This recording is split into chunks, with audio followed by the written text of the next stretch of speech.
家好，今天我们就来到一个特别的景区。你看我们左边，我左边是说奇迹。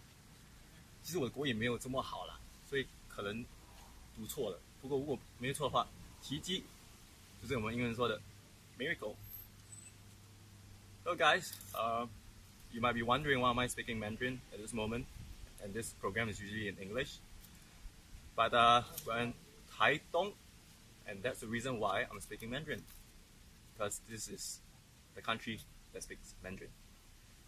所以我们今天来到的地方呢，就是一个很没有创意的名字的一个地方，叫做水往上流。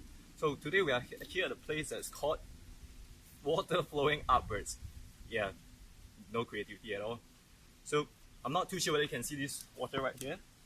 Yeah. You can't really see it, but it's actually flowing upwards. Let's just have a look. I'm just gonna put a leaf in. Just gonna see how it feels. See?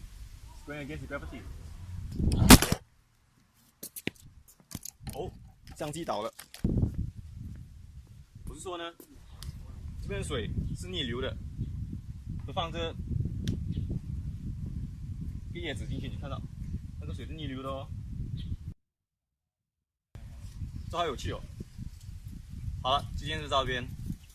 Alright, today that's the end of the show. Alright, bye. 再见哦。